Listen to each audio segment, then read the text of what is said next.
Over the last few decades, the music industry has endured the loss of some of the most talented and beloved artists of all time. But who are these icons? How did they die? And just where are they buried?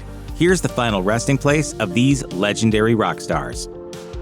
Arguably one of the greatest guitarists ever to walk the earth, Jimi Hendrix died at just 27 years old on September 18, 1970.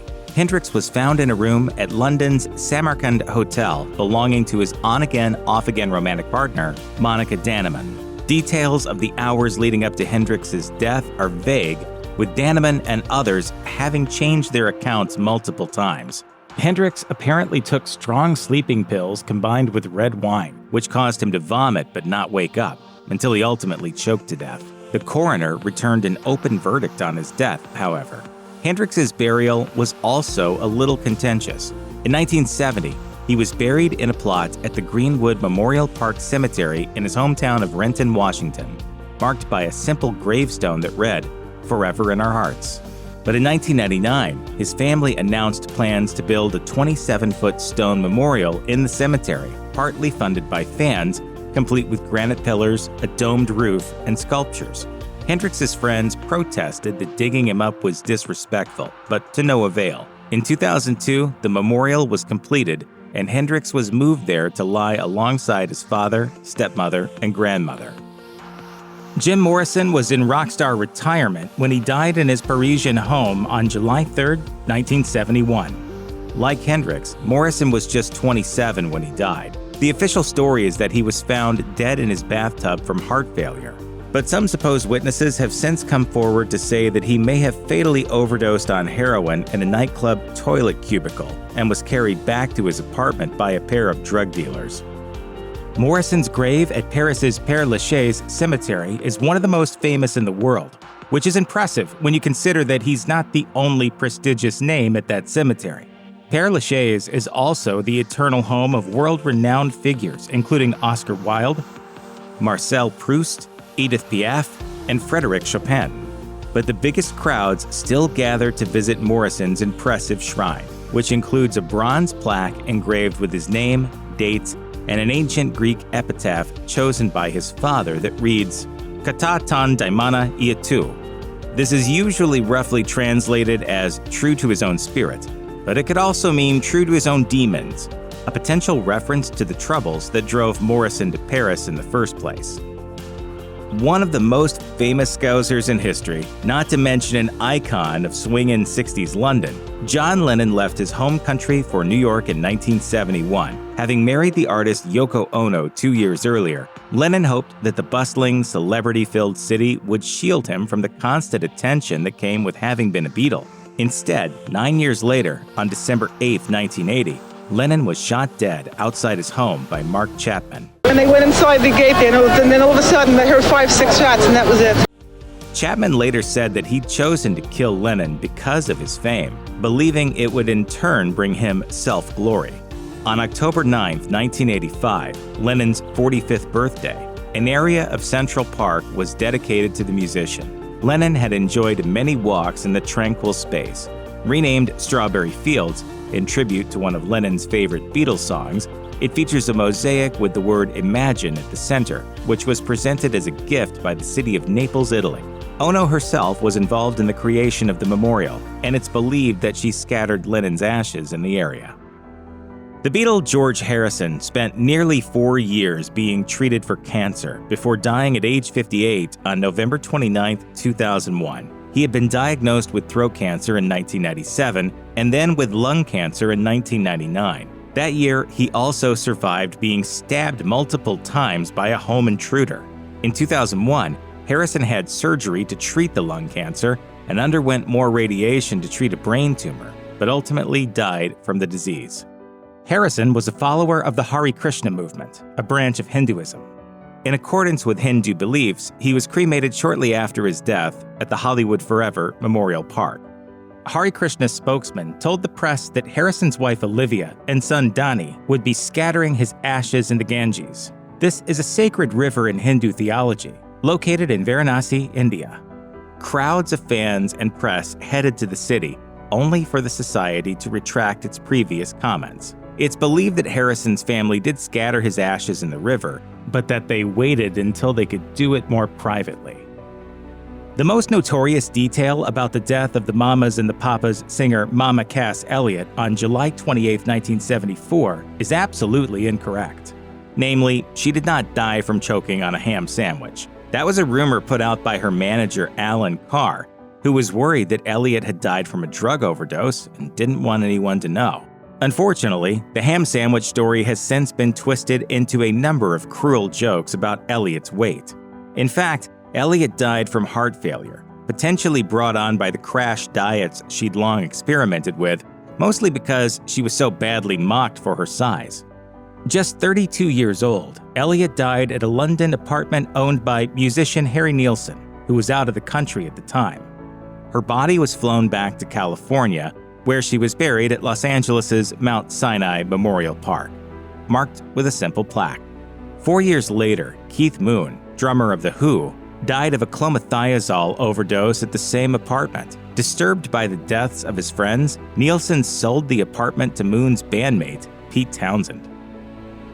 Singer, songwriter, and guitarist Roy Orbison was only 52 when he died of a heart attack on December 6, 1988, but he'd lived through multiple tragedies by that point.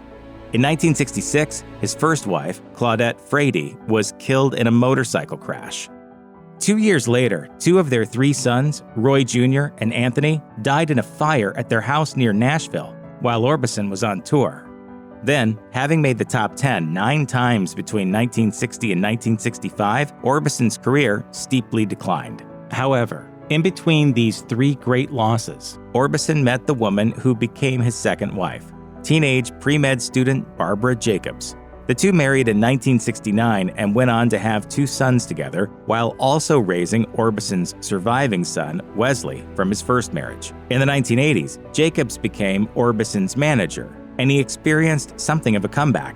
In 1987, he was inducted into the Rock and Roll Hall of Fame, and by then, he'd also formed a supergroup, the Traveling Wilburys, which also included Tom Petty and Bob Dylan. The very next year, however, he died suddenly. Orbison is buried in Westwood Memorial Park in Los Angeles, but his grave is currently unmarked. However, you can find its location based on the grave of Barbara, who was buried beside him when she died in 2011.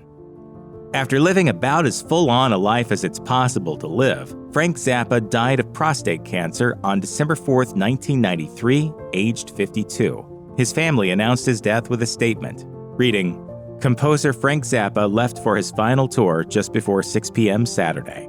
Zappa was buried in Westwood Memorial Park in Los Angeles, a surprisingly conventional choice for someone who determinedly bucked convention at every opportunity. The cemetery is the final home of many superstars from movies, music, and the arts. In 2020, a single burial plot there cost a staggering $745,000. There is one thing that's unusual about Zappa's resting place, however. He's buried in an unmarked grave, supposedly near Roy Orbison's similarly low-key resting place. His family has never given an exact reason for this, but it certainly fits with the character of a man who always preferred to take the path less traveled. The Beach Boys lost more than a bandmate when 39-year-old Dennis Wilson, the band's drummer, drowned on December 28, 1983. In addition to being the middle brother of Brian and Carl, he was Mike Love's cousin, too. Dennis was swimming with 3 other people off the Marina del Rey harbor when he dived underwater and never resurfaced.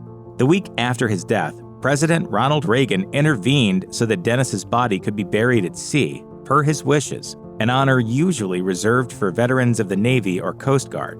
In 1997, Dennis's younger brother Carl was diagnosed with cancer, although he continued to play with the band while receiving treatment. In December that year, the Wilson brothers' mother, Audrey, died, aged 80, and was buried in Los Angeles' Westwood Memorial Park. Her grave marker identifies her as the original surfer girl. 2 months later, on February 6, 1998, Carl died too and was buried in the same cemetery. Elvis Presley struggled to find privacy when he was alive, and even after his death, people couldn't keep their hands off him. When Presley died of a heart attack on August 16, 1977, aged 42, the nation went into mourning, and in some cases, denial. The day after Elvis's death, His father, Vernon Presley, allowed around 30,000 fans to view his son lying in state in Graceland. At the funeral procession the following day, Elvis was taken to Forest Hill Cemetery in a white hearse, followed by 17 white limousines for a private ceremony. Vernon had wanted his son buried at Graceland, but it wasn't zoned for burials. So instead, Elvis was interred inside a steel-lined coffin weighing nearly 1,000 pounds and placed in a large mausoleum next to his mother, Gladys. The tomb was then sealed with a double layer of concrete and covered with a marble slab. That wasn't the end of it, though. On August 29th, 3 men were caught trying to steal Presley's body with the intention of ransoming it. After that, the burial rules were waived and Elvis and Gladys were returned to Graceland. When Vernon died in 1979, he was buried next to them. One of music's greatest love stories started in the Grand Ole Opry and ended less than 20 miles away in Hendersonville Memory Gardens. In 1956, upcoming country star Johnny Cash met the already famous June Carter backstage at the famous Nashville venue. It wasn't supposed to be love at first sight, however, as both were married to different people. Nonetheless, that night, Cash reportedly told Carter he was going to marry her. Their professional and personal relationship deepened in the 60s, when the pair started touring together. Carter was inspired to write Ring of Fire about her illicit feelings for Cash. In 1966, Cash's first wife, Vivian Liberto, finally sued him for divorce on grounds of infidelity and his addictions to various drugs and alcohol. Carter and Cash officially became a couple, but it was only when he proposed to her live on stage in front of 7,000 people on February 22, 1968, that she agreed to marry him. And she did, just over a week later. The couple was married for 35 years until Carter's death, aged 73, on May 15, 2003. Cash died a few months later, on September 12th. They are buried next to each other in a joint plot in Hendersonville Memory Gardens, Tennessee. We share the backstage, on stage, we share the music, the feeling and the emotion and the joy of it, and the pain and the sadness of it. If anything is certain in the world of rock and roll, it's that life can end suddenly. But David Bowie wasn't worried about that. As his keyboardist Mike Garson once explained to Billboard, Bowie had decades of advance warning, because in the 1970s, a psychic told him he would die at 69 or 70. Garson added, Bowie didn't doubt it for a second. He accepted it and planned his future out based on that. And sure enough, Bowie died on January 10, 2016, after what was described in an official statement as an 18-month battle with cancer. He'd turned 69 2 days earlier. Bowie's early warning, as well as his cancer diagnosis, ensured that the singer could make his final wishes clear. He asked that his ashes be cremated and scattered in Bali, following Buddhist rituals practiced on the island. Despite these very clear instructions, and no evidence that his family had any intention of ignoring them, there were still rumors that Bowie's widow Iman had given permission for some of his ashes to be scattered at 2016's Burning Man festival. Bowie's son, Duncan Jones, immediately took to Twitter to shut down the claim, writing, "What people will do and say for attention never ceases to amaze me. Not true." Kind of a gross claim as well. Losing Eddie Van Halen in 2020 was a painful twist in a year that had already claimed so many lives.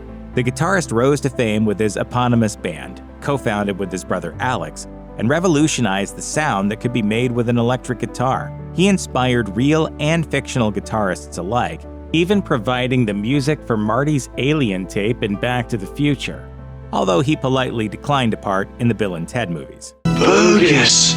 Van Halen was 65 when he died of a stroke on October 6, 2020, after battling cancer. He had been diagnosed with throat cancer in 2000, but in 2004 said that the cancer was gone. A few weeks after his death, his son Wolfgang revealed that his father had been diagnosed with advanced lung cancer in 2017 and given only 6 weeks to live.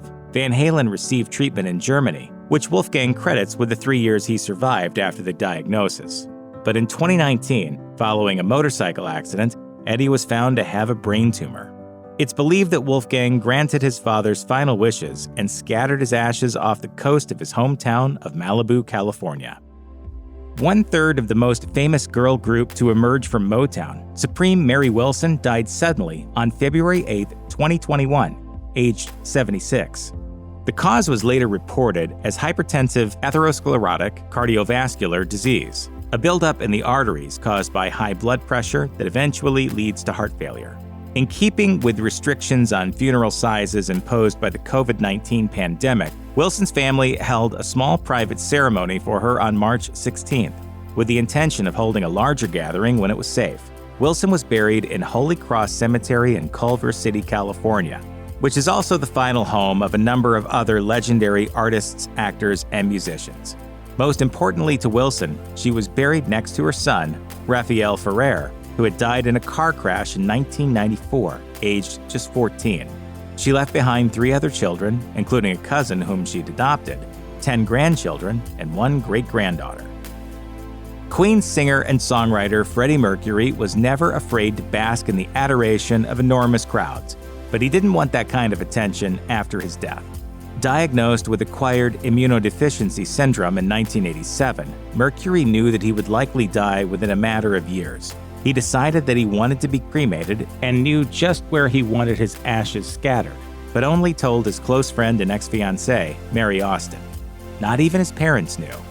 Mercury told Austin that the reason for the secretiveness was because, in his words, "I don't want anyone to dig me up. I just want to rest in peace." After Mercury died at age 45 on November 24, 1991, he was cremated at Kensal Green Cemetery in northwest London. Austin delayed scattering the ashes for 2 years, however, worried that someone would see her and reveal Mercury's resting place to the world. In 2013, a plaque honoring Farrokh Bulsara, Mercury's birth name, was found on a tree in the cemetery in which Mercury had been cremated. It was inscribed with the phrase, "Pour toujours de toi avec tout mon amour, M." In English, this means always to be close to you with all my love. Although many assumed the M stands for Mary, Austin has since denied that she scattered Mercury's ashes there. According to his New York Times obituary, Ray Charles once told an interviewer, "It's not a question of how long I live, but it's a question of how well I live." Although there was never going to be a good time to say goodbye to the multi-talented, genre-defying genius of soul, Charles did live to 73, which is impressive by rock star standards, especially given that he overcame an addiction to heroin, and he continued to record music and play live into his last year. Charles died from complications of liver disease on June 10, 2004. He was buried in Inglewood Park Cemetery in Los Angeles, home to a number of other industry icons, from Ella Fitzgerald to Etta James to Sugar Ray Robinson. Charles' memorial service at LA's First African Methodist Episcopal Church was also a star-studded affair. Unsurprising, given Charles' legendary status. Stevie Wonder, Willie Nelson, and B.B. King all performed, and the 1,500 attendees included Reverend Jesse Jackson and Quincy Jones. Jones told the New York Times that he'd give anything to get Charles back, but also admitted, "I know that heaven has become a much better place with him in it." I knew there was a man that had a voice that touched my heart. The family, friends, and fans of Irish band The Cranberries were shocked and dismayed when frontwoman Dolores O'Riordan died on January 15, 2018, aged just 46. O'Riordan was found dead in the bathtub of her room in London's Hilton on Park Lane, where she'd been staying during recording sessions. She had called her mother at around 3 a.m. and was found around 6 hours later. An inquest found a high level of alcohol in her blood, concluding that her death was a tragic accident. O'Riordan's body was returned to her native Ireland. Before her funeral, she lay in repose in an open coffin in St. Joseph's Church in the city of Limerick, where thousands lined up to pay their respects. The funeral took place on January 23rd at the local church in her hometown of Ballybricken, County Limerick, where she used to sing in the choir. That day, radio stations across the country played the Cranberries' hit "When You're Gone" in her honor. After the private service, O'Riordan was buried next to her father, Terence, in Carley Cemetery, a couple of miles away. Chuck Berry is so integral to rock music that in 1986, he became one of the first inductees into the Rock and Roll Hall of Fame.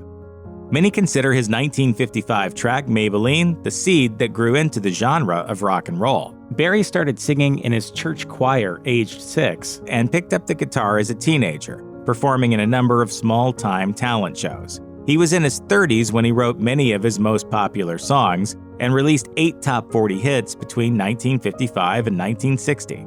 As he grew older, Berry continued to play. In 2014, at 88 years old, he was still playing a monthly gig at local St. Louis restaurant and bar Blueberry Hill. On his 90th birthday, he announced the release of what would be his last album, Chuck, which he dedicated to his wife of 68 years, Themeta. Before it was released, however, Berry died of natural causes on March 18, 2017. He was buried in Bellerive Heritage Gardens in his native St. Louis, Missouri. You can probably guess where Prince chose as his eternal resting place, but it still comes with a uniquely Prince twist. The iconic singer's sudden death at age 57 on April 21, 2016, rocked the whole world. It was especially shocking, and no less sad, to learn that he had died from an accidental fentanyl overdose. The star had consistently presented himself as anti-drugs and alcohol, even banning alcohol and cigarettes from his famous Minnesota estate, Paisley Park. Prince was cremated 2 days after his death in a private service, as fans laid tributes outside Paisley Park. At the time, his publicist said that the location of his remains would be private, but that October, it was announced that Paisley Park would reopen as a museum, and Prince himself is now the main attraction. As of 2021, Prince's ashes are contained in an urn designed in collaboration with his sister Tyka Nelson and nephew President Nelson that sits in the foyer of Paisley Park. The urn is a miniature version of his house, complete with a purple piano, working lights, and his gem-studded logo. If you apologize, and I'll drop the whole thing. Yeah, I know. too. I'll do it, but you say it first. Well, we'll both say it at the count of 4. No, we did that already, and it So didn't we'll work. do it again. Johnny and Joey Ramone famously hated each other, so it's probably a good thing that they're buried on opposite sides of the country. The pair never really got on, but their animosity boiled over when Joey's girlfriend, Linda Danielle, cheated on him with Johnny. The couple later married. When Joey was dying of lymphoma, Johnny refused to visit him. The only former bandmate who did was Tommy Ramone. Joey died on April 15, 2001, and was buried in Hillside Cemetery in Lyndhurst, New Jersey. Johnny did not attend the funeral.